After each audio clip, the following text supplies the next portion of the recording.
porque essa aqui é a primeira lei do mundo. 1730 a.C. Código de Hammurabi. Aqui eu tenho uma réplica de um dos manuscritos do Mar Morto, então aqui dá para você ver como é que eles foram encontrados.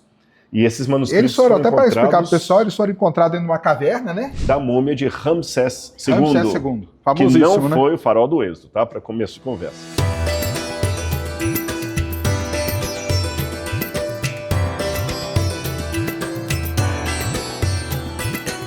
Salve, salve amigos da ciência em todo mundo. Hoje estamos aqui, ó, no Museu de Arqueologia Bíblica. Por quê? Vamos trocar uma ideia com o Rodrigo Silva, que montou este museu aqui. É sensacional, que nós vamos ver aqui muita coisa interessante, muita coisa legal. E aí vai ter podcast, vai ter coisa no programa dele também. Mas aqui neste vídeo vocês vão ver muitas curiosidades, arqueologia bíblica, coisas de livros antigos, a menor Bíblia do mundo e muitas coisas, a relação entre arqueologia e geologia e muito mais. Então acompanha aí, ó, Museu de Arqueologia Bíblica, aqui em Engenheiro Coelho, pertinho de São Paulo. Estamos aqui num dia ensolarado para mostrar para vocês muitas coisas legais. Bora!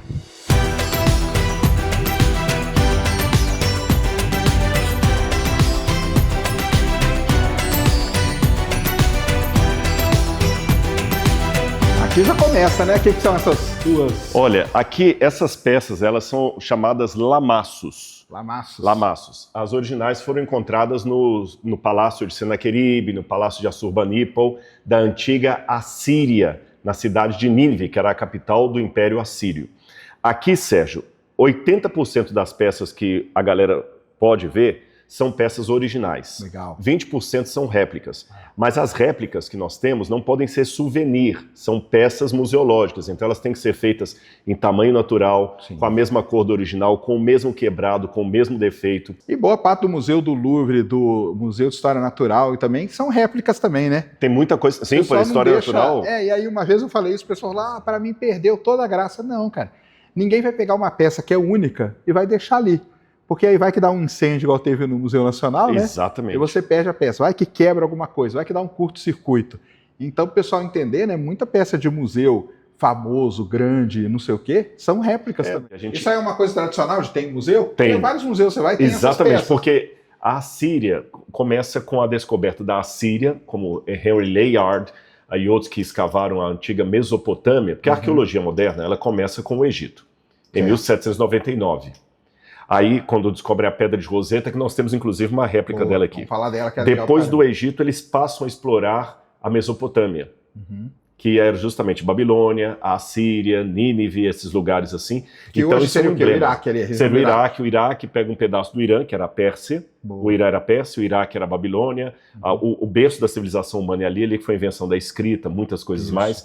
E dali passaram para a Palestina, certo, pegando a Palestina, o que hoje seria a Síria, Jordânia, Israel, e aí nós temos toda a exploração do chamado Antigo Oriente Médio. E aqui no começo já é o trabalho do Rodrigo aí, né? Olha, na verdade eu digo que isso aqui é um queijo feito de várias vacas, sabe? Entendi. Porque a gente tem outros arqueólogos que participam. Por exemplo, nós temos escavação arqueológica em Israel, e esse ano eu estou feliz porque vamos voltar. Eu pensei quase que nós íamos interromper as escavações. E como que está o lance por causa da guerra e tudo? Lá está indo controlado. É lógico, a questão com o Hamas, a entrega dos reféns, ainda está uma coisa muito desagradável. Você está acompanhando as notícias e tudo. Então o país está funcionando, turismo já está voltando, e nós vamos em julho. E para a arqueologia não afetou em nada? Não. Tipo assim, não jogaram alguma bomba em algum... afetou. Porque normalmente eles fazem isso, né? Afetou. Tanto é que na época que o Hamas atacou lá, ele atacou um depósito de antiguidades. Caramba! Inclusive, vou mostrar alguns vasos que nós temos aqui, e eles quebraram vários desses lá. Vasos datados do período do bronze, estou falando de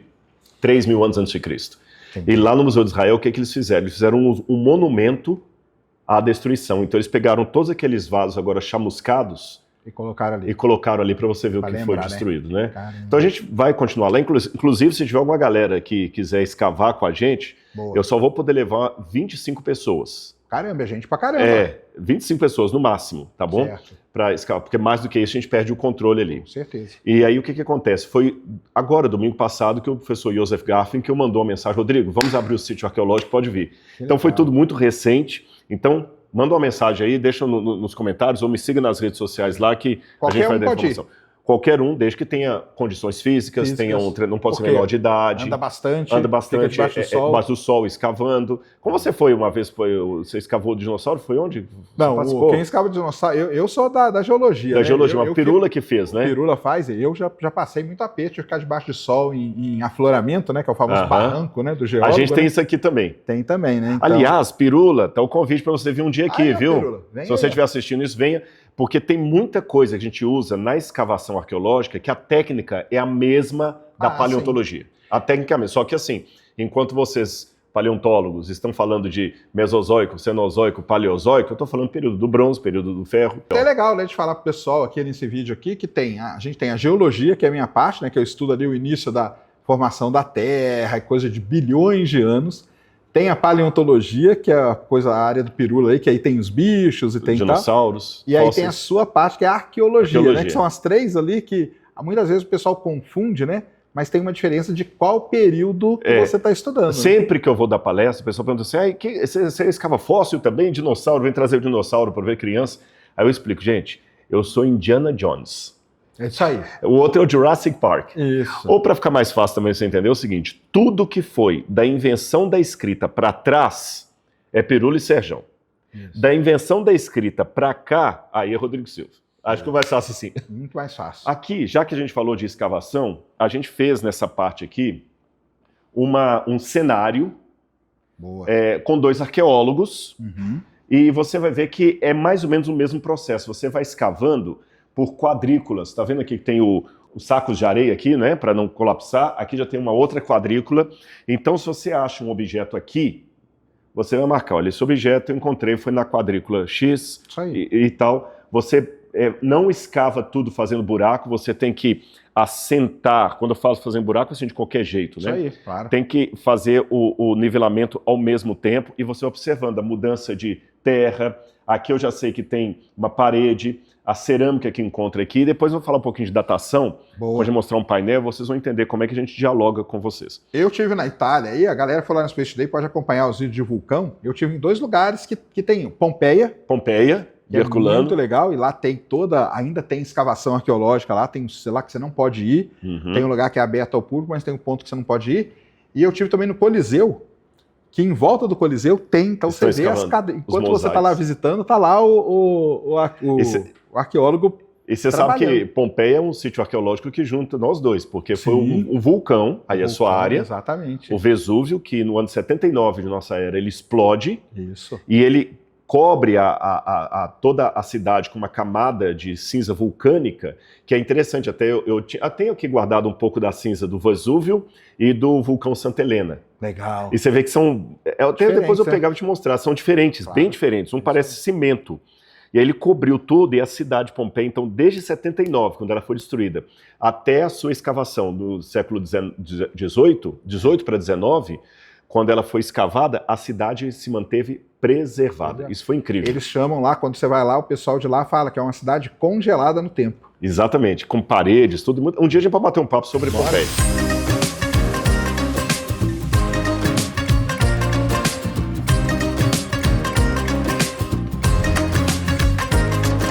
Aqui na entrada, né, tem um negócio muito interessante, que é a modernidade encontrando a antiguidade. Exatamente. Tem aqui... O que é isso? Explica para nós. É a menor Bíblia do mundo. Menor Bíblia, a nanobíblia. Esse aqui é um projeto da Universidade Hebraica, do professor Shimon, que esteve aqui, e eles nos emprestaram alguns materiais para uma exposição temporária aqui.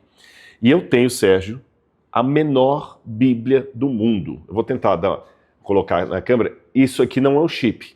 Parece um chip, mas não é um chip. Não, quer dizer que não é um chip, para o pessoal entender? Não quer dizer que a Bíblia está gravada num chip. Exatamente. Ela está escrita Escrita aqui, impressa.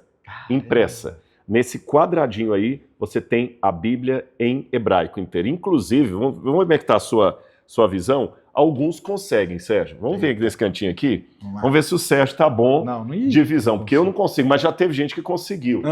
Aqui tem a Bíblia inteira. Não dá. Escrito. O primeiro de longe, tá vendo que é um peixe, ali é a estrela de Davi, né? Aqui é a Bíblia inteira. A Bíblia inteira, só que aqui tá com a fonte maior. Aqui tá mais fácil. Aqui tá dando para ver mesmo. Aqui tá dando para fonte. Aqui não dá para ver nada. Aqui tá bem pequenininho, mas eu acho que aqui tá em hebraico, aqui está em português. Teve já adolescente que veio aqui com bom olho e ficou assim, começou a...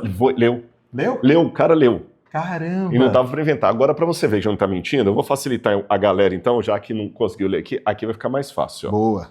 A gente pegou uma peixe lâmina ali e apenas ampliou aqui. Ó. Isso aqui tudo tá a mesma coisa? Mesma coisa. Aqui a Bíblia já, aqui são maiores, aqui já é o livro dos Salmos, aí você vai colocar uma letra maior para a galera ler. Entendi.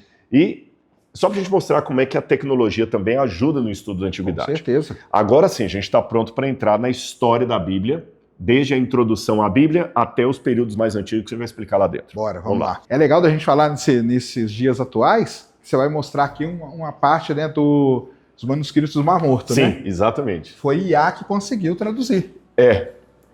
Foi um dos primeiros trabalhos feitos com o IA da IBM que conseguiu traduzir os manuscritos do Mar Morto. E por que isso? É lógico que quem sabe ler hebraico hoje sabe ler os manuscritos do Mar Morto. Só que tinha alguns fragmentos que estavam tão destruídos, né? Tão pequenos, que você precisava realmente da inteligência artificial para falar que letra estava ali. Sem contar uma coisa, existe um fenômeno chamado palimpsesto, que eles raspavam às vezes o couro que escreviam por cima. Então hoje, com a inteligência artificial, você consegue ler o que estava apagado. Caramba, isso até isso tem. Aqui eu tenho uma réplica de um dos manuscritos do Mar Morto, então aqui dá para você ver como é que eles foram encontrados. E esses manuscritos foram até para explicar para o pessoal, eles foram encontrados dentro de uma caverna, né? 1948, 47 para 48. Os criadores de bode lá, isso, né? Um garotinho beduíno. E dentro de uns tubos, né? De uns jarros, o que é? É aqui, ó, eu tenho uma tampa original, não é dos manuscritos do Mar Morto, mas é de um jarro daquele. Por quê? As pessoas guardavam livros em jarros de barro, assim. Essa tampa é original. Estava dentro de alguma sinagoga dos tempos de Cristo. Certo. Então um garotinho beduíno chamado Muhammad el-Dib, ele estava procurando as cabras dele que tinham sumido. Isso mesmo. Quando ele jogou pedra lá dentro, ele não escutou o barulho das cabras, ele escutou o barulho de vasos se partindo. Ele ficou com medo, chamou o irmão dele, desceram, ficaram receosos se abriam os outros vasos ou não, porque os beduínos têm muito medo de gênio. Entendi. Como o índio da Amazônia tem a ideia do boitatá, da mula sem cabeça, do espírito da floresta, no deserto também eles têm os mitos deles. Uma vez no Sinai, eu estava subindo o Sinai, e eu e uns amigos, aí pedi o beduíno para tirar uma foto da gente, e saiu uma névoa atrás assim, mas defeito de fotografia, que pode acontecer. O cara ficou assustado. Ele não subiu mais, ele pensou que era um gênio. Isso. Sabe a história do Aladim? Sim. Eles acreditam piamente nisso, mas acabaram abrindo deles, né? E ali estavam muitos manuscritos. Qual a vantagem disso para o estudo da Bíblia? Até ao achado dos manuscritos do Mar Morto, você não tinha nenhuma cópia da Bíblia em hebraico datada de antes do ano 970 de nossa era. Certo. Só tinha cópia, e a mais antiga, 970. Certo. Então alguém podia perguntar assim, como é que você sabe que a Bíblia não foi adulterada nesse meio tempo? Que é uma coisa até que cobram de vocês, né? Exatamente, será que não foi adulterada? Como é que você... E não tinha, a gente fala assim, não pode, mas não tinha como. Certo. Até que com esse achado descobriram manuscritos, cópias da Bíblia, do Antigo Testamento, é claro, que são em hebraico, datadas de até 270 anos antes de Cristo. Caramba! E quando você compara essas cópias com as cópias da Idade Média, aí você viu que o texto foi muito bem preservado. Entendi. Tá certo? Há mudanças, mas são mudanças pueris, que não atrapalham nada. Como, por exemplo, em Isaías fala, santo, santo, santo, kadosh, kadosh, kadosh. Aí lá estava, kadosh, kadosh 2 vezes. Entendi. Não vai alterar nada, né? Legal. Falar de uma tecnologia que revolucionou, que foi a invenção da imprensa, né? Com certeza. Aqui é uma Bíblia de 1528, que está pertinho ali da época que Johann Gutenberg imprimiu pela no Ocidente, vez, né? Um livro, né? E foi a Bíblia Sagrada que ele imprimiu. Então nós temos esse exemplar original. E aqui, Sérgio, eu também tenho uma Bíblia pequena, já que você mostrou a Nano Bíblia, impressa. Caramba! Aqui todinha. E tem uma lupa ali para ler. Para ver que está ali, em espanhol. Bem pequenininha. Agora, já que a gente falou de livros, e você é um cara que gosta de estudar, e eu também, e é um grande desafio a gente, como divulgador científico, levar os jovens também à pesquisa, a estudar, ler os clássicos, ler. Olha o trabalho que dava na época para produzir um livro. Você tinha 2 tipos de papel, que eu tenho aqui, olha.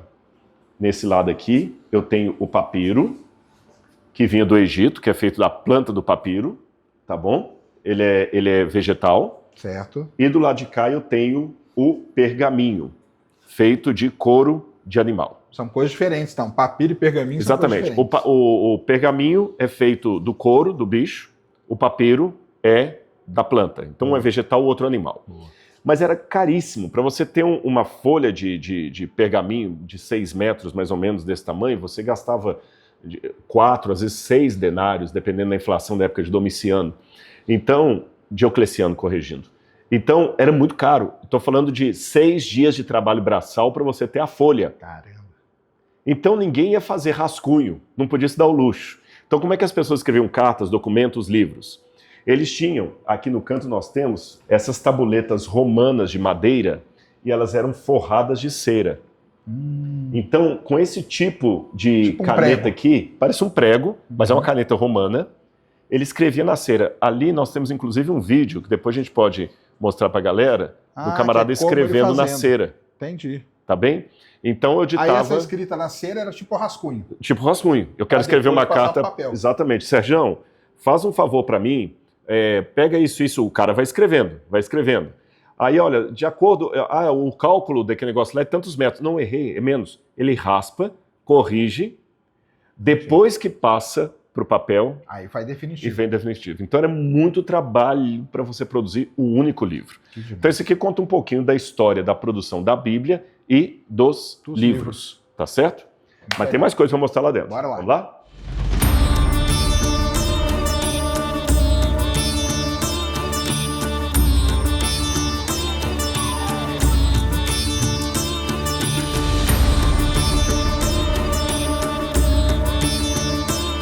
Aqui nós temos um negócio muito legal, que eu conheço por causa da minha esposa, que é advogada. Ah, então tá lá. Que essa aqui é a primeira lei do mundo. 1730 a.C. Código de Hammurabi, que é olho por olho, dente por dente. Era assim que eram resolvidas as coisas antes. Exatamente. Por que era mais fácil?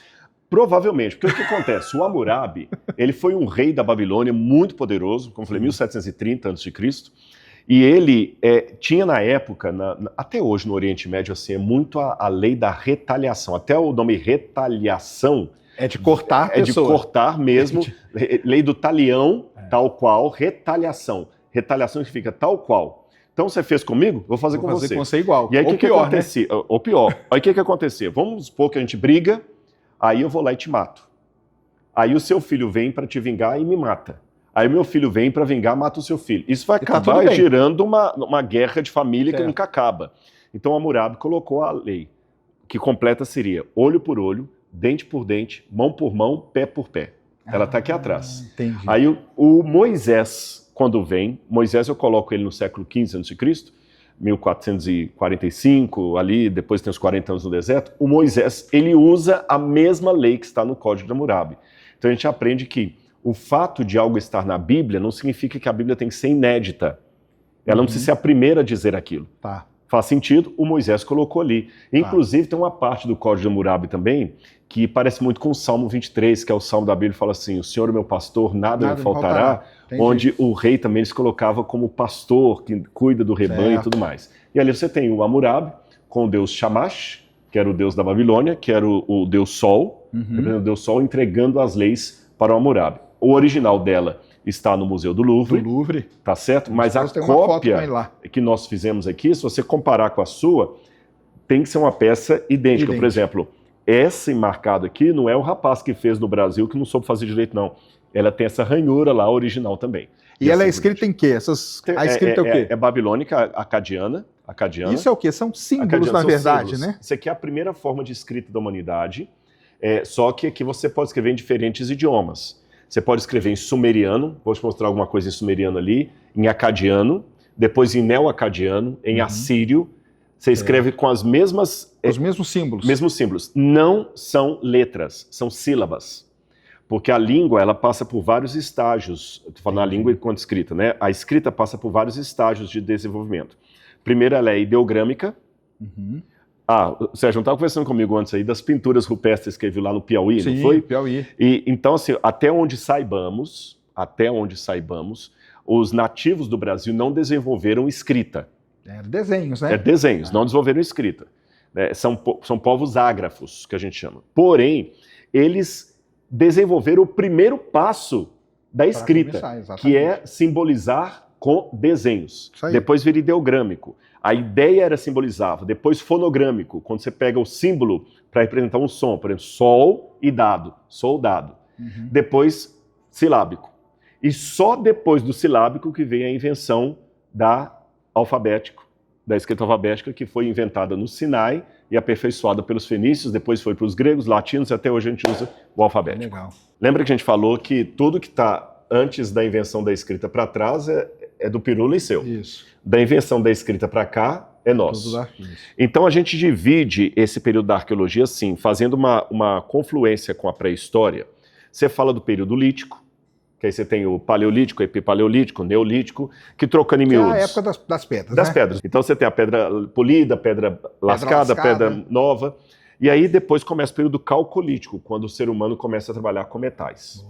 Nós não temos nada aqui no museu do período calcolítico. Tá. Talvez temos uma peça, sim, na verdade, que um arqueólogo americano que veio aqui, ele suspeita que é do período calcolítico. Caramba. Vou mostrar qual é. E depois vem o período do bronze, que a gente está aqui. O período do bronze vai até 1200 a.C. Aí de 1200 a.C. até 538 a.C. é o período do ferro. Certo. 538 começa o período persa, que vai até 331 com Alexandre Magno. Aí começa o período helenístico, período grego, que vai até por volta do ano 168 a.C., que é o período romano, que vai até o quarto século. Aí começa o período bizantino. Aí nós terminamos a coleção do nosso museu. Mas eu vou mostrar depois, Sérgio, que a gente também trabalha com estratigrafia. E a galera em casa vai poder entender isso melhor. Então aqui nós temos as peças antigas, essas são originais, inclusive, olha. Recibos, esse aqui é em sumeriano, olha. Caramba, isso é um recibo? Recibo antigo. Os sumerianos, eles eram tidos como uma civilização muito inteligente, muito avançada mesmo. Demais. Olha o que os sumerianos inventaram. Eles inventaram a escrita, a roda, descobriram a matemática, porque a matemática não foi inventada. Essa é a discussão. É a discussão, né? Matemática. Mas a matemática mais antiga, humana, é deles. Sim. Então vou colocar a matemática na conta, então. A escrita, a roda, a matemática, a política, a cidade com muros, a agricultura. Tudo é dos sumérios. Todos sumérios. Então eles eram fantásticos e depois acabaram perdendo por questão política e militar. E eles foram o quê? Destruídos. Foram destruídos. Aí vieram outros grupos e começaram. Isso que é interessante, né? Com tudo isso, eles não tinham o quê? Armamento, nada disso? Não, era um povo, por incrível que pareça, eles dominaram durante um tempo, sabe? Tá. Mas depois eles se tornaram muito intelectuais. E o intelectual tem, às vezes, a tendência a ser mais pacifista. Entendi. Você entendeu? Aí até que vem Sargão I, rei da Acádia, e domina todo lugar lá e unifica. Entra o período acadiano, né? E vem o filho Denir-Insim e tudo mais. O Abraão, que a Bíblia menciona, ele surge no período que está tendo o ocaso dos Sumérios e a vinda dos Elamitas, que a gente fala Ur III. Ah, sim. Ur III. E aqui é legal até para o pessoal, né? O que quer dizer o cuneiforme, né? Cuneiforme é na argila, né? Na argila. E cuneus, em latim, significa cunha. Então eles pegavam tipo uma colherzinha e faziam e iam fazendo essa marquinha. Exatamente. E isso que era a escrita deles na época, né? A gente tem até uma oficina aqui para adolescente que a gente traz podia até ter trazido um tabletezinho para fazer com você aqui. Ensina a fazer. Como que eles faziam? Fazer para criança, para adolescente. E tudo isso tem a maneira como eles escreviam. Exatamente. Vocês conseguem ter essa ideia. Isso consegue reproduzir perfeitamente. Legal. Você quer o dinheiro do passado, antes da invenção da moeda. A moeda só vai ser inventada no 7º século a.C., na Lídia. Então, antes da invenção da moeda, o que era o dinheiro? Lingotes de metal, como esse que você está vendo aqui. Esse aqui é de bronze, podia ser de ouro, podia ser de prata. E eles guardavam, às vezes, os bens preciosos deles em vasinhos de barro. Certo. E tipo um cofrinho. Tipo um cofrinho, enterravam. Beleza. E assim era o esquema. Então, se eu fosse comprar alguma coisa na sua mão, tinha duas maneiras. Você quer me vender essa vaca? Eu falo, olha, eu te vendo por 2 bezerros. Você me trocava. Né? Ou eu quero 30 pesos de prata por essa vaca. Então vinha com a balança, pesava a quantidade de prata, que não era moeda, eram pedaços assim, lingotes mesmo. Você levava aquilo ali. Agora, isso aqui foi imagem que está repleta na Bíblia em várias passagens. Por exemplo, o apóstolo Paulo falou o seguinte: nós temos esse tesouro conservado em vasos de barro para que a excelência do poder seja de Deus e não de nós. O que Paulo quer dizer com isso? Vaso de barro. Esses 3 vasos aqui valem muito porque são antigos. Mas na época, eles não tinham valor nenhum. O que valia era o tesouro que estava dentro dele. Então Paulo fez uma comparação. O nosso corpo é só um vaso de barro. Certo. A nossa riqueza vale tá dentro, é o que está dentro de nós. Isso que é legal, né? Porque a arqueologia bíblica, o que é? Você primeiro lê a Bíblia, vê o que eles estão falando ali e tenta ver se aquilo que eles estão falando existiu de verdade. Exatamente. Só que com um detalhe. Foi até uma conversa que eu tive uma vez com o Pirula até sobre isso, que ele falou, cara, eu tinha um entendimento diferente. Tem muitas pessoas que pensam que o arqueólogo bíblico, ele vai com a pá e a Bíblia na mão, falando assim, Deus falou que o cara destruiu uma cidade. Pá. Cadê a cidade? Achou a cidade. Opa, provou. Não é assim. Certo. A gente às vezes estuda o ambiente até sem a Bíblia na mão. Depois que você conhece bastante a cultura, é o contexto, né? O contexto, você pega o texto bíblico e faz o cruzamento. Sim. E isso é importante, vou dar um exemplo para você. Eu estive no Pará dando palestra agora, há uns 15 dias atrás. Sabe a música da Joelma? Eu vou tomar um cck, dançar, curtir. Eu falo português, estou no Brasil e não sabia o que era o tacacá. Eu não sei até hoje o que é. Pois é, então pela primeira mão descobri lá que o tacacá é uma comida que eles têm lá, herdada dos indígenas, e faz tipo, parece até uma gosma, assim, uma goma mesmo, e ele mistura algumas coisas na goma e põe lá siri não, fugiu, gente. Caranguejo? Não. Siri? Camarão, aquele camarão de água doce. Eu não como camarão, então por isso que eu não tomei com camarão. Mas quem come o camarão, coloca o camarão ali e mistura com algumas ervas e toma aquilo ali numa cuia. Olha. Esse que é o tacacá. Agora veja bem, você é um cara culto, brasileiro, falando português e não fazia ideia. Agora imagina se aquele trecho da música da Joelma fosse uma Bíblia daqui a 2000 anos. Como é que as pessoas iam entender a expressão, vou tomar um tacacá? Você está entendendo? Aí a gente vê a cultura, esse aqui é o tacacá. Aí eu vou à música, então é isso que a música quis dizer. Então não é uma coisa preconceituosa que eu chego lá assim, eu vou provar a Bíblia. Você estuda a cultura e depois faz o cruzamento. O contexto. Quando eu estive lá em Pompeia, um arqueólogo estava comigo andando, e Pompeia foi um marco, né, na arqueologia, porque no começo todo mundo tirava as peças de lá, e aí você vê um quadro no museu é uma coisa, você vê um quadro lá é outra coisa, porque está no contexto. Está no contexto. Tanto que é a arqueologia contextual que eles chamam, Ela mudou, né? Isso. Inclusive, 3 achados arqueológicos. Pompeia Herculano, por Giuseppe Fiorelli, que foi o arqueólogo que escavou lá. Você teve Creta, com Arthur Evans, que também foi outro achado tremendo. E a cidade de Troia, por Harry Schirman. Essas 3 cidades mudaram, porque até então a arqueologia era histórico-culturalista. Isso. O camarada ia lá, achava o vaso e levava para o museu. Agora, a importância do contexto começou a vir à tona. Vocês vão ver várias coisas aqui que até o pessoal já ouviu falar e não faz ideia do que é. Vou dar um exemplo. Tem uma passagem de Jesus que ele fala assim, não se põe vinho novo em odres velhos, porque senão você vai perder o odre e o vinho. O que Jesus quer dizer com isso? Ele só fala, mas ele não explica. Entendi. Agora, o que é um odre? Muitas pessoas nunca ouviram falar do odre. Vou mostrar pra galera aqui, ó. Isso aqui é um odre. Eu trouxe do Egito, tá bom? Isso é originalzão, odre. Então. Originalzão. Isso aí tem quantos anos? Não, esse aqui não é dos tempos bíblicos, deve ter uns 300 anos de idade. Entendi. Porque para ser dos tempos bíblicos tinha que ser 2000 anos. Tá. Mas como isso aqui não é iPhone que tem versão 15, 16, 17, não atualiza, o mesmo daqui é o mesmo da época de Abraão, no período do bronze. Então, até hoje os beduínos usam isso. Eles enchem aqui de água ou de vinho, e é um animal, você corta lá, faz uma bolsa. Entendi. E o couro ele fica muito flexível. Aí se você coloca vinho, o que acontece com o vinho? Se o vinho está novo, ele é um suco de uva. Mas se você deixa ali dentro, ele fermenta. Aí vira vinho. Vira vinho. Quando ele fermenta, expande. Estou entrando na sua área, expande. Aí a bolsa estica porque é o couro. Estica porque o couro é novo. Se for velho, mas se for velho, ela vai romper. Aí agora você entende o que estava por detrás da fala de Jesus. Aí você pensa, então esse que é o detalhe. Se você não tiver uma mente com capacidade elástica para absorver um conhecimento novo, ele vai destruir você, porque você não está preparado para atendê-lo. Esse que é o sentido das palavras. E aquele pequenininho ali, o que é? Esse aqui é para coalhada. Tá. Põe o leite aí, deixa põe o ali. leite e sacode, a coalhada, na verdade, é bater o leite. Sim. Exatamente. Tanto é que tem uma passagem na Bíblia que fala o seguinte, que o bater do leite produz coalhada. Essa pedra aqui, contra pequenininha, era para fazer farinha. Fazer farinha. Então, isso aqui era muito importante. Sem isso, a família não tinha o pão para comer todo dia. Lembra, não tinha noção do supermercado. Você não ia lá no supermercado da esquina comprar. Então, tem uma passagem na Bíblia, que é Deuteronômio capítulo 24, versículo 6, das leis de Moisés, onde Deus proíbe o povo de Israel de aceitar o moinho portátil como elemento de penhora. Caramba, não podia trocar. Não, trocar, porque assim, a penhora, seja me empresta o dinheiro, tá, pega minha aliança e leva aqui, depois se eu não conseguir, fica para mim. Então Deus proibiu ali o povo de Israel, que era muito importante, porque a ideia é o seguinte, se você aceita isso como penhora, você está tirando da família.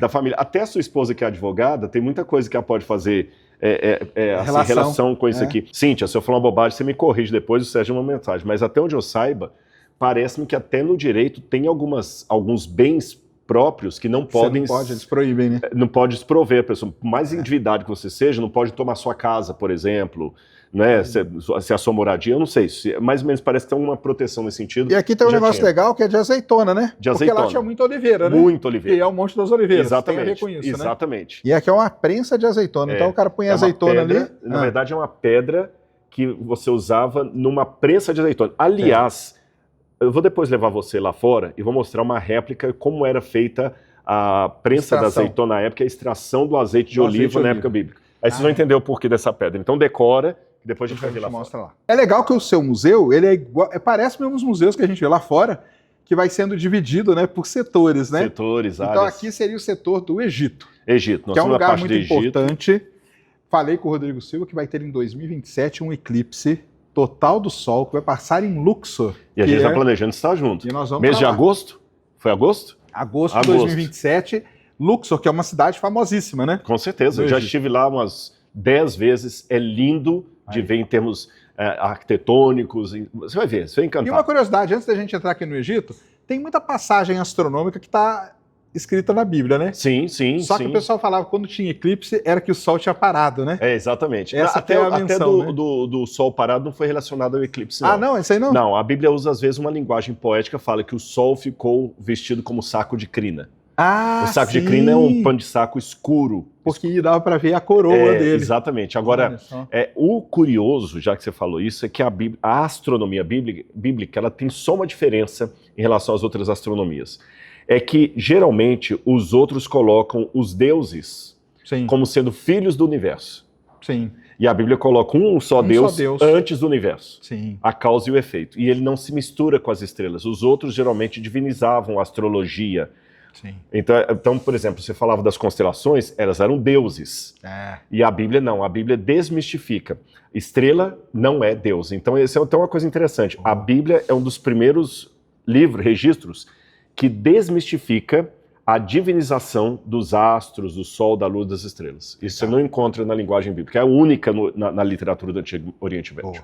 E aqui no Egito a gente começa com essa... O que é isso aqui? Essa aqui é a estela de Merneptah, ou Merneptah. Merneptah, um faraó antigo, e ali você tem o faraó. Uma coisa interessante. Os egípcios, eles tinham uma mentalidade muito, sim, espelhada. Eles dividiam sempre tudo em dois. É o Alto e o Baixo Egito. É uma coroa vermelha, sempre assim, tudo em duplo. Tudo tem uma simetria. Tem uma simetria. Então você tem aqui, olha, o deus Amon, que está aqui no meio, com esses dois, um chapéu parecendo um chifre. E você tem o faraó Merneptah, tá certo? Certo. Aqui do lado ele tem a deusa Ísis. E aqui ele tem o deus Horus do outro lado. Sim. E o curioso é que a Ísis está usando a coroa do Alto e do Baixo Egito. E o Sol, que é o Horus, está usando a coroa solar do pai dele, Osíris. E ele está aqui contando as comemorações dele. E aí isso aqui era o quê? Era o jeito que o pessoal no Egito escrevia. Exatamente. Aí é diferente. Esse aqui é muito interessante. Até onde se pesquisou até hoje, não se tem nenhuma evidência de correlação entre os sumérios que eu mencionei lá atrás e os egípcios em termos de invenção da escrita. Entendi. Parece que a escrita, por coincidência, foi inventada quase que ao mesmo tempo por dois povos, sem um influenciar o outro. Entendi. É lógico que hoje nós sabemos que a escrita hieroglífica ela é posterior à escrita dos sumérios. E aqui você tem de interessante aí? As conquistas dele, como é que ele vai contando, e aqui ele fala de um ataque que ele fez em Canaã, e aqui embaixo, um detalhe para vocês entenderem. O egípcio dá para você ler da direita para a esquerda ou da esquerda para a direita. O macete é o seguinte, é só olhar para onde que os bonequinhos estão virados. Então, se o falcão está virado para cá, o determinativo de povo está virado para cá... Você lê nesse sentido. Você lê daqui para cá. Daqui para cá, ao contrário, então. Ele sempre está olhando para onde começa a escrita. Então tem que ler aqui, ó. E aqui ele falando dos lugares que ele conquistou, e ele menciona Ashkelon, Ashkelon é onde está hoje a faixa de Gaza. Caramba! Ashkelon.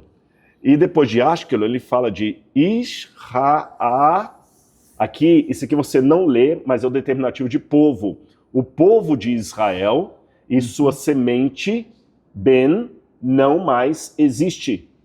Caramba! Tá certo? Então, Perret. Então, a sua semente não mais existe. Ele está dizendo que ele atacou Canaã e ele atacou Israel. Isso em que ano? Isso aqui é no 14º século a.C. Desde essa época já tinha confusão naquela. E o curioso é que a terra se chamava Israel. E eles usam isso? Pois é. Aí Como que é o curioso é que muita gente fala que Israel é uma invenção dos sionistas, que não existia Israel no passado, que não tem comprovação arqueológica. Tá aí. Existe aqui. Aí quando eu falo, mas Israel, não, isso é na Bíblia. Não, mas isso aqui está fora da Bíblia. Então já existiu um povo, não tem nada a ver com Bíblia, zero. E você já tinha um povo chamado Israel e chamava aquela terra de Israel, e era um povo. E também Ashkelon, que estava ali do lado. Então a geografia é muito interessante. Além desse aqui, recentemente, encontraram também que às vezes há descobertas que acontecem no próprio museu. Sim. Você sabe disso, né? Às vezes você está lá estudando um fóssil, tem uma coisa o cara ali encontra que que ninguém tinha passado, o cara faz uma tese de um fóssil que já estava lá um tempão. No Museu Egípcio de Berlim, encontraram também uma estátua quebrada que estava lá no porão, e um camarada leu também o nome Israel no pé dessa estátua, e estão achando que esse nome Israel é da mesma época, ou talvez mais antigo do que esse aqui de Meremptah. Então, estamos aguardando aí os novos desdobramentos. E aqui nós temos uma réplica da múmia de Ramsés II. Ramsés II, famosíssimo, que não foi o farol do Êxodo, tá? Para começo de conversa. Do Êxodo? Não foi ele. Porque o filme da Disney põe o Ramsés lá e tudo, né? Não pode ter sido. Mas Ramsés teve vários, não teve? Teve. Esse aqui é o Ramsés II. Tá. Esse é o Ramsés II. Ela foi feita no Cairo, essa que veio do Egito mesmo pra gente. Foi um trabalho para trazer isso para o Brasil, e ela foi feita tal qual a original, no mesmo tamanho, o mesmo pano, a mesma textura, as unhas. Foi o faraó mais longevo do Egito, ele morreu com mais de 90 anos, 1,63 m de altura, mas a gente não sabe se era a altura real dele, ou se diminuiu um pouquinho, que as pessoas encolhem depois que morrem, né? A múmia tem 1,63 m de altura. Caramba. E aqui ficavam os vasos canópicos, onde eles guardavam os órgãos da múmia. Quando eles pegavam a múmia, eles abriam. Como que era então? Você pegava a pessoa que ia ser mumificada, você tirava os órgãos internos dela, colocava nesses vasinhos e enrolava ela num tecido, é isso? Mas isso demorava pelo menos uns 3 meses. Por quê? Primeiro processo, você tinha que lavar todo o corpo da pessoa. Depois, com precisão, fazer as aberturas aqui e tirar os órgãos internos. E guardavam aqui. O cérebro era tirado pelo nariz. Eles enfiavam aqui um arpão e ia tirando os pedaços do cérebro pelo nariz. Nossa! Depois que eles faziam tudo isso, aí eles pegavam a múmia e deixavam durante 45 dias numa banheira de sal e latrão. Que aí ela drenava toda a água. Entendi. Aí a múmia ficava igual Fazia aquele, claro. Exatamente, maracujá, carne seca. Aí depois passavam um produto com mel, óleo, vinho, para poder a pele não trincar. Aí depois começava o processo de bandagens, que era mais uns 15 dias. Caramba! Depois colocavam cerimoniais, tudo. E o único órgão que voltaria para dentro do corpo... Coração. Por isso que tem lá aquele filme famoso, né? Da múmia que o cara pega o coração. Inclusive, é que nós vamos ficar velho. Porque, tá vendo esses besouros de pedra aqui? Eles eventualmente substituíam o coração no dia do juízo final para o egípcio. Por quê? Esse painel que vocês estão vendo aqui, olha, é um papiro do Livro dos Mortos. O Livro dos Mortos era como se fosse um Waze do pós-morte dos egípcios. É o que guiava os espíritos lá para eles. Você saía daí até o mundo de Osíris, depois voltava para poder ter o seu mundo. Osíris é sempre o que tem a cabeça de pássaro ali. Não, a cabeça de pássaro é o Horus. É o filho dele. Osíris é a cabeça foi morto. O Osíris é aquele que está sentado no trono. Ah, tá. Ele foi morto pelo irmão dele, pelo Set, que era o deus das trevas. Aí o Horus vinga do tio, mas ele vive no mundo dos mortos, o Osíris. Ele consegue viver no mundo dos mortos. O Horus é a cabeça de pássaro. E a cabeça de lobo aqui? De lobo aqui é o Anubis. Anubis, que era o deus Chacal. O crocodilo aqui era o Amzut. O Tot era esse com Ibis, que é a cabeça de um pássaro Ibis.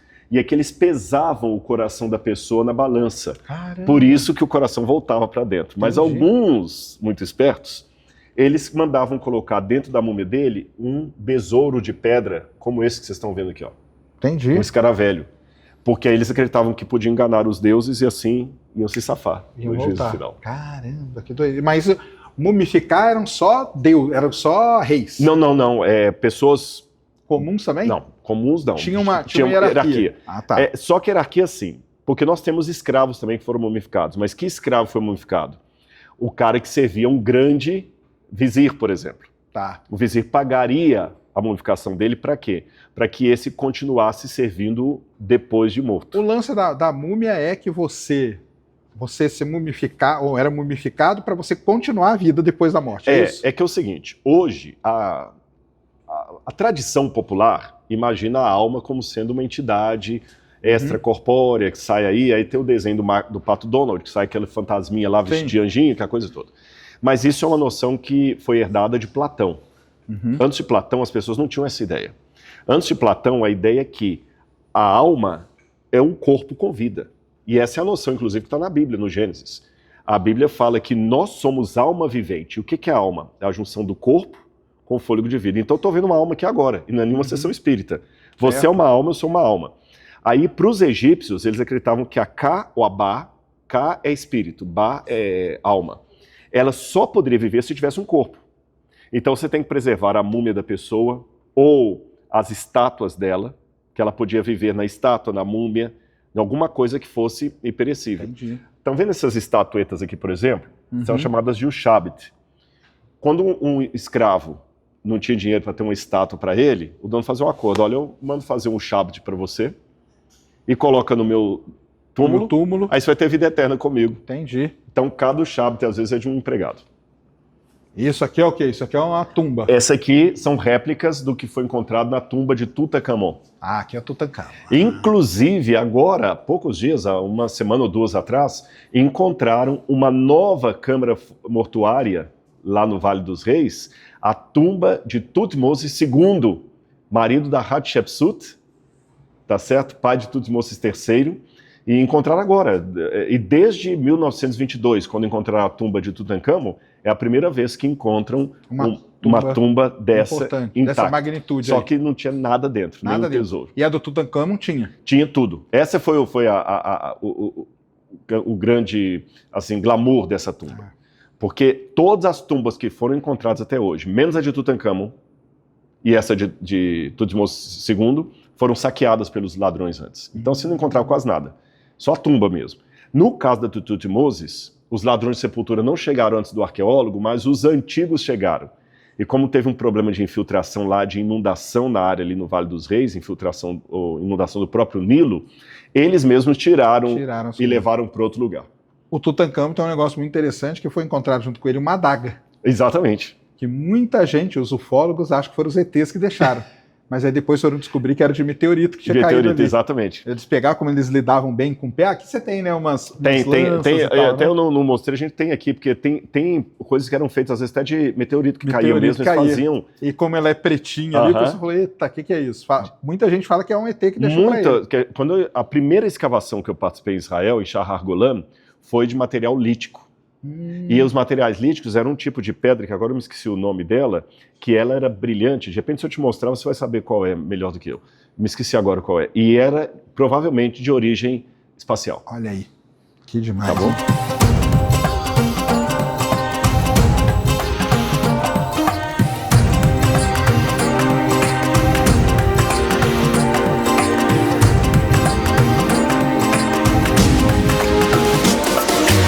Então, estamos aqui no setor do Egito, né? E aqui no meio tem um negócio muito legal, que parece, né? Aquelas bigas romanas, né? Ficou muito famosa no Você filme chegou perto, Ben-Hur você chegou mais, perto. Né? Só que tá aí pelo menos 1.400 anos antes, viu? Caramba. Isso aqui era uma carruagem faraônica egípcia, e essa aqui, inclusive, foi usada nas novelas da Record, na novela Os 10 Mandamentos. Caramba! Eu tinha uma parceria com a Record, eu era consultor deles, e eles nos doaram algumas peças. Da Gênesis, um pouquinho em 10 Mandamentos, Gênesis, e no Rico e Lázaro.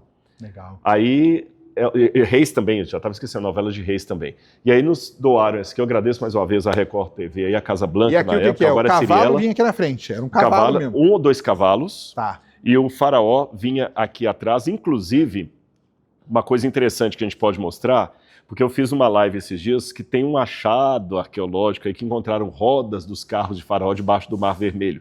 Fake. Entendi. Tudo fake. Você entendeu? Tudo fake. Aí o que acontece? Um dos argumentos que a gente usa que o que eles mostram lá como sendo rodas dos carros de faraó não podem ser, porque ele mostra uma roda com 4 aros. Entendi. Você entendeu aquela parte de dentro, assim, 4? Os raios, né? Os raios, aliás. Os raios aqui da roda. Aqui não, ela tinha que ter mais, porque o faraó ficava aqui em cima e ele tinha que ter uma roda muito consistente para aguentar o peso daquilo ali. E a corrida, que passava em cima de pedra, não era asfaltado. Claro. E é interessante, se ela até mostrar aqui atrás, ela não tinha nenhum banquinho para sentar, não. Ele ia em pé. Ele ia em pé. Ele ia em pé assim, então, né? aqui atrás, ele colocava uma espécie de uma correia aqui. Tipo um cinto de segurança. Um cinto de segurança. E o faraó, então, ele ia segurando a rédea segurando do aqui, e ao mesmo tempo que ele tinha que ir segurando a rédea e batendo, às vezes tinha ele com mais uma pessoa aqui. Algumas cabiam 2 pessoas. Outras vezes era sozinho. Então ele tinha que ao mesmo tempo guiar aquilo ali, se equilibrar e atacar. Caramba. Então o camarada tinha que fazer muita coisa ao mesmo tempo. Então o faraó, ele era um cara, ele era um guerreiro. Mais ou menos que ele era um guerreiro. Tá. Por exemplo, lá no Egito tem um lugar chamado Sácara, onde está a primeira pirâmide escalonada do mundo. Que depois dessa pirâmide é que vieram aquelas pirâmides. Exatamente, essa é mais antiga ainda. Tá. E lá eles tinham uma cerimônia que eles tinham que fazer a cada 30 anos para mostrar que o faraó ainda estava viril.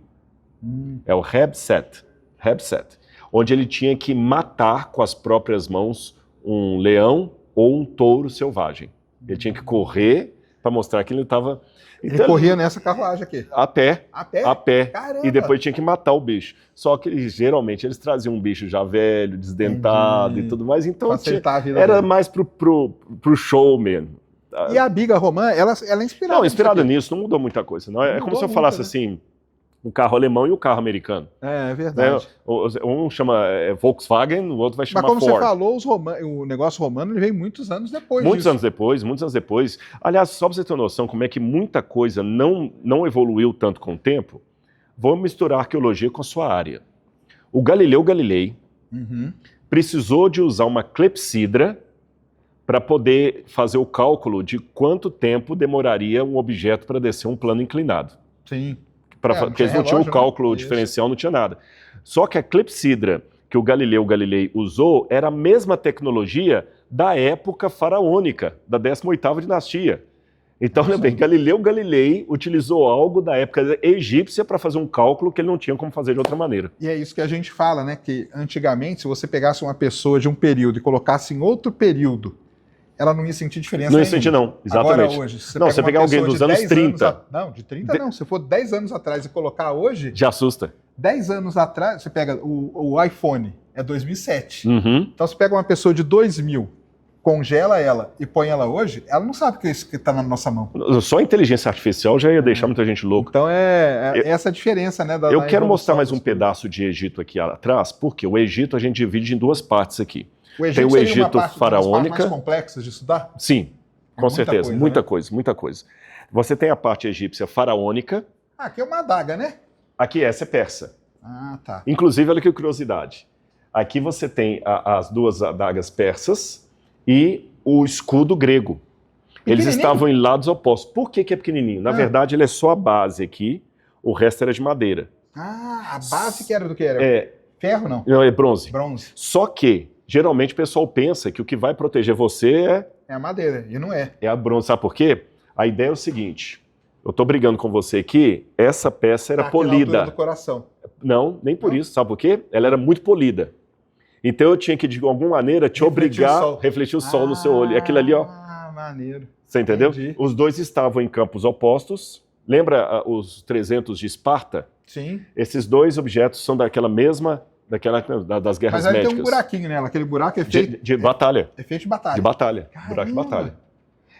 Aquela estava no mesmo contexto dessa, essa aqui já foi de um outro contexto, mas são 2 peças. E esse período egípcio que vamos ver aqui é um Egito diferente daquele, porque é o Egito de Cleópatra. Certo. É o Egito Ptolomaida, é o Egito grego. Então, quando Alexandre o Grande conquistou o Egito, ele ainda tinha muita coisa de cultura egípcia que eles preservaram. E você acha que ele foi um grande conquistador? Foi o maior, ele mandou mais de 5 mil quilômetros. Mas veja bem, olha aqui pedaços de múmia, só que do período de Ptolomeu. Caramba. Tá bem? Aqui você tem inclusive a cobra, tá vendo que é o símbolo da Naja egípcia. Isso aqui é linho de múmia original. É isso que enrolava as múmias. Então eles ainda mumificavam as pessoas e colocavam essas máscaras. Quanto tempo durou? A mumificação ela vai até mais ou menos 200 anos antes de Cristo. Caramba. Depois disso para a mumificação. E aqui eu tenho já o teatro grego e aqui a famosa Pedra Roseta. Né? Essa é a Pedra de Roseta. A Pedra de Roseta. Então a réplica igualzinha que está hoje no Museu Britânico. Que é o quê? É um dicionário. É um dicionário. O que acontece? Em 1799, os generais e soldados de Napoleão Bonaparte, que Napoleão Bonaparte era um cara, ele gostava de cultura. Sim. Então ele levou um batalhão só de historiadores da arte. E lá na Pedra de Roseta, lá na cidade de Rashid, eles descobriram essa pedra que estava no meio lá. Aí o pessoal numa foi... ilha, né? Oi? Estava numa ilha. Uma né? ilha, a cidade de Roseta. Isso. Rashid, né? Roseta em francês. Certo. E aí eles começaram a olhar e chamaram a atenção o seguinte, que a pedra tinha escrita faraônica, que ninguém sabia ler. Certo. Tá certo? Só que aqui embaixo tinha grego. Aí, como Napoleão perdeu a batalha do Egito, que ele estava tentando interceptar a Inglaterra, os ingleses ganham, eles levam a pedra para Londres. Museu de Londres, tá lá, né? Só que vai ser um francês, François Champollion, que em 1822 vai conseguir decifrar. Por quê? O grego, né, a língua clássica, sabia ler, nunca perdeu porque era alfabética. Lembra que eu falei a língua alfabética? Essa continuou. As outras se perderam. Aqui era demótico. E aqui é o egípcio. O egípcio e o demótico é a mesma letra, a mesma língua, escrita com de forma diferente. É como se eu escrevesse agora em japonês, com os ideogramas japoneses, e transliterasse com letras do nosso alfabeto. Por isso que é um dicionário. Exatamente. Aí que ele percebeu o seguinte, onde os nomes estão aqui circulados, eles chamavam de cartouche, porque lembrava a cartucheira francesa, por isso que é o nome cartucho. Ele observava, tinha um nome. Aí quando ele ia na linha aqui, tinha um nome que está aqui, Alexandros. Aqui está escrito o nome de Alexandre o Grande. E aí estava ali em grego. Em grego, Alexandros. Caramba! Opa! Aí ele ia mais um pouquinho para frente, aqui tem um outro cartucho. Ele é o nome Ptolomaios. Então eu falei, esse aqui é o nome próprio. A partir disso aqui ele começou a decodificar, e é por isso que hoje a gente consegue ler o hieroglífico, graças ao trabalho. Está inteira decifrada. O pedaço que tem. Exatamente, tá inteira decifrada. A gente sabe exatamente esse texto. E hoje aí. até outras coisas, como a pedra lá Meremptah, você pode ler Sim, hoje. Exatamente. Agora, Sérgio, antes da gente sair, tem duas coisas que eu tenho que te mostrar aqui, porque tem a ver com sua área. Isso aqui você está reconhecendo. As sequências estratigráficas, né? Exatamente. Só que enquanto você está acostumado a falar de Cenozoico, Paleozoico, Mesozoico, Jurássico, aqui eu falo de períodos do Calcolítico, Bronze, Persa, Ferro, né? Ou trocado Ferro-Persa. Então aqui a gente tem toda a camada. E como é que funciona a estratigrafia na arqueologia? O que acontece é o seguinte, imagina que você tem uma cidade aqui, ela está funcionando com ruas, praças e tudo mais, a vida da cidade, ela é destruída por ação do tempo, terremoto, abandono, aí alguém vem e constrói por cima. Aí depois outro constrói por cima. Você vai fazendo camadas de cidades. Com o tempo você faz um morro de camadas de ocupação. Claro. Tá certo? Aí o que acontece? Mas a regra da geologia é a mesma, é a mesma, só superposição. Superposição. Só que no nosso caso, muito é feito pela ação humana. Claro. Ação humana, não ação natural. Também tem uma ação natural, porque você tem a erosão, você tem efeito eólico. Tá agindo ali, né? Está agindo. Aí o que acontece? Quando você chega no campo e você tem uma colina feita só de camadas arqueológicas, nós chamamos de tel, ou tal. Tal em árabe, tel em hebraico. Boa. O que está mais embaixo é mais antigo, o que está em cima é mais recente. E, além disso, quando você chega e tem pedras brotando já do chão, um alicerce. Aflorando. Aflorando, a gente chama de Hirber. Ah, que legal. Hirber, por isso que os manuscritos do Mar Morto foram encontrados em Hirbert Comeram. Ah, entendi. Porque já tinha aquilo ali. Aflorado. Tá certo? E a gente está escavando agora em Tel Larish, que é uma... Barranco de Barranco, assim, exatamente. Então ali nós mostramos como que é a rocha, e na arqueologia, né, que a grande diferença da geologia, nós não temos uma ação do ser humano. Na arqueologia você tem, né, o que os humanos usavam foram largando em cada camada daquela, e aí você tem uma coisa para você marcar a data, né? Porque muita coisa da geologia, o pessoal não entende, a gente faz por idade relativa. Então a gente descobre um, depois descobre um que é mais velho, um que é mais novo, e daí vai tirando as idades relativas. Mas a gente também trabalha com a idade relativa. Relativa também. Nós temos os dois tipos, inclusive. Você tem a seriação, certo, e você tem o que já é mais laboratorial. Então a seriação, por exemplo, eu encontro numa camada várias lamparinas desse formato aqui. Então essas lamparinas estão dizendo que ela vai mudando de formato de acordo com o tempo. Imagina como se fosse modelo de carro. Se você entende bastante de carro, você vê uma foto e fala, isso aqui é um Passat 1977. Eu falo, como é que você sabe? Pelo modelo. Então, pelo modelo das lamparinas, você vai sabendo sabe qual que é o exatamente período dela. E aí você vê a quantidade que foi encontrada, você vai ver que as lamparinas vão mudando, a cerâmica vai mudando de formato, a escrita aquela ali também. É bem daquela do Aladim, né? Exatamente. Essa aqui já é do período persa. Então ainda para saber qual é o Aladim desse período aí. O período persa, o Aladim dessa época aqui. E é engraçado você estar falando isso, porque muitas dessas lamparinas do período persa eram usadas na Arábia Saudita, na região que depois viraria a Arábia Saudita, né? Na região da Arábia. Então aqui é o período já helenístico, que é o período grego, tá vendo? Olha? Aqui ainda é um pouquinho do persa, o grego, aqui o romano. Esse aqui são as da época de Jesus, olha. Na época de Jesus usavam essa. Aqui só para o pessoal entender, é daqui para cá, né? Exatamente. Nós fizemos aqui é o mais antigo? Não, o contrário. Aqui. Vem daqui, ó, o bronze antigo, bronze médio final, ferro. E aí volta para lá. Ferro 2, persa e helenístico, romano, e o bizantino e islâmico, que é esse período mais recente, Idade Média. Entendi. E aqui um molde original de uma lamparina do período bizantino. Como que eles faziam então a lamparina? Eles faziam esse molde e jogavam Faziam o molde, colocavam a argila. Aí colocavam outro molde, tirava e ela ficava assim. Isto a lamparina bizantina. Porque as mais antigas não. Eles modelavam mesmo. Engraçado isso aqui. Ali. É porque a lamparina, por quê? O que vinha aqui? Eles colocavam azeite de oliva aqui dentro e punha fogo. E se você olhar na marca, ainda tem a marca de queimado. Tem a marquinha chamuscada, né? Agora, gente, isso aqui, essa lamparina é de aproximadamente 2.000, 2.200 a.C. Então você tem a marca do queimado. Que hoje seria 4.000 anos atrás. 4.100 anos atrás, e a marca do queimado. Isso aqui para mim é impressionante. Aí, permitam-me um pouquinho de romantismo. Agora, engraçado, isso aqui parece uma, sei lá... Uma concha do mar. É uma concha, né? Mas era para colocar o fogo. Agora, me permita um pouquinho de romantismo. Eu fico imaginando, qual foi a última vez que uma família acendeu isso aqui dentro de casa? É verdade. Fizeram uma refeição à luz disso. E, gente, isso aqui era vida. Sem uma lamparina, como é que você vivia?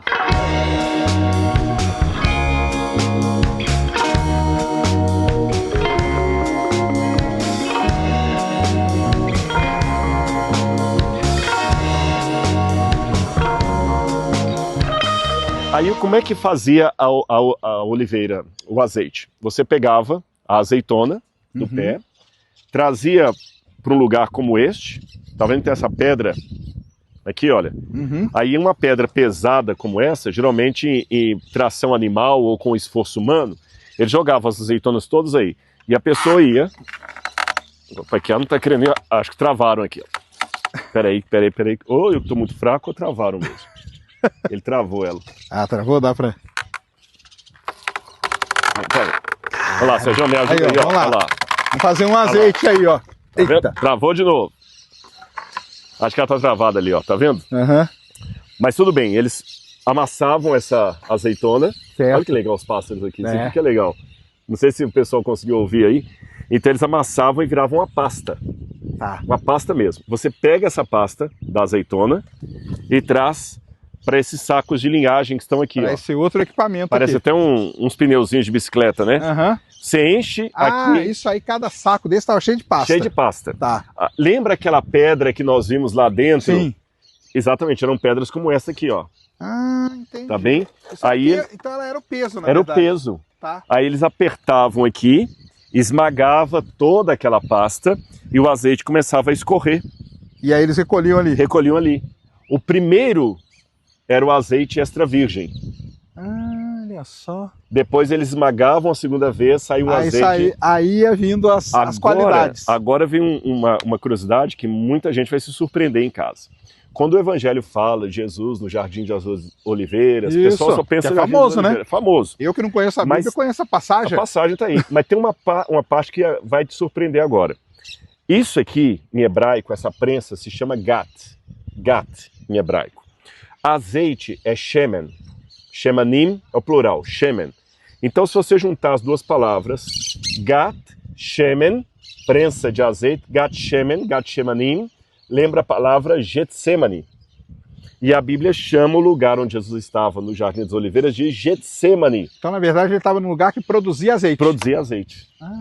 Inclusive, lá em Jerusalém, encontraram um gat shemen da época de Jesus, perto do Jardim das Oliveiras. Esse equipamento, ele sempre ficava perto das oliveiras. Sim, sim. Ou não? Sim, claro, que era mais fácil. Tá. Depende. Muitas vezes, sim.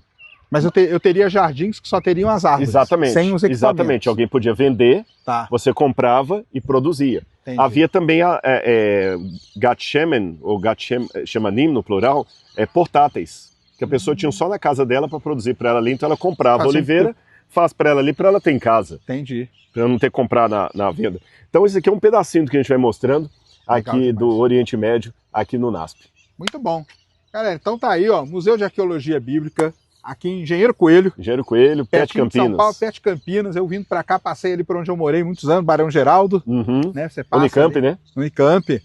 Então tá aqui um lugar muito bonito, tá? Para vocês venham visitar. Fica então, segunda e terça fica fechado. Fica fechado, mas depois você entra lá no site. Nós vamos deixar tudo aqui, na descrição do vídeo. Você pode marcar com sua galera, vem aqui visitar. O Serjão já veio, gostou. E olha que vocês só viram uma amostragem, né, Sérgio? Nós só demos um spoiler. E é um museu de arqueologia bíblica, mas tem muito mais coisa de Bíblia. Sim, porque na verdade mostramos a gente chama coisa do Egito, de coisa muito arqueologia antes, né? bíblica, porque o nosso recorte é a Bíblia, mas a Bíblia interagiu com a cultura egípcia, persa, babilônica, assíria, romana, a cultura grega. Veio passando pelos tempos aí. Então todo esse contexto nos interessa e a gente está de perto. E aguarde, porque em breve, Sergião e eu estaremos no Egito aí, olha, eu gostei 2027, do convite, hein? eclipse total do Sol em Luxor, no Egito. Vamos lá assistir, que vai ser legal demais. E antes disso, se você quiser escavar com a gente em Israel também, entre nesse site lá, a gente vai deixar os dados para você aí. Tá tudo lá. Rodrigo, brigadão, cara, pelo passeio aí pelo museu. Grande abraço, galera. Valeu.